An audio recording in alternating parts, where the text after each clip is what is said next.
There's a boat sitting in a marina in Florida right now that cost $250,000 the day it left the factory floor.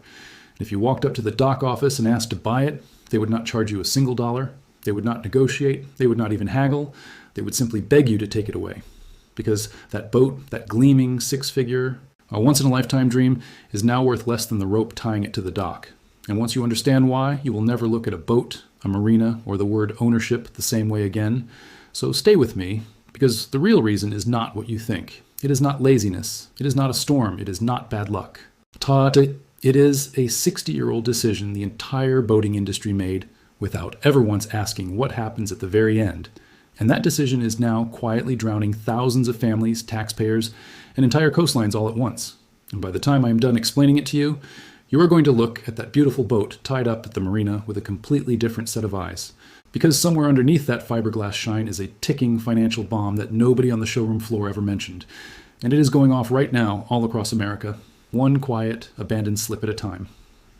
Let's go back 60 years, before this all began, to a time when getting on the water meant owning wood. And owning wood was not really owning a boat at all. It was adopting a second job, one that never clocked out, because wood breathes, wood swells when it is wet, and shrinks when it dries.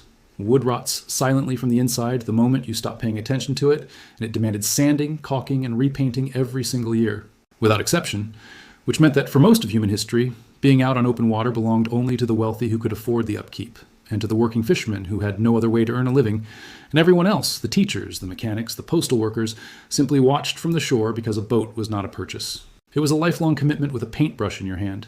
And then in the 1960s, something happened that nobody fully understood the consequences of at the time.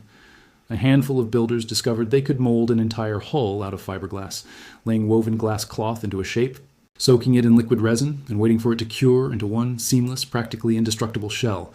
No planks to rot, no seams to caulk, no yearly ritual standing between you and the water.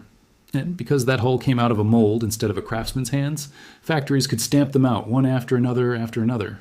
The same way a bakery pumps out loaves of bread, and the cost of owning a boat fell through the floor almost overnight. And for the very first time in the history of the human species, an ordinary schoolteacher or plumber or retired mail carrier could walk onto a lot and drive home with a boat of their own. Not a billionaire's yacht, just a Saturday afternoon escape for the family. And so they bought them, millions of them, decade after decade,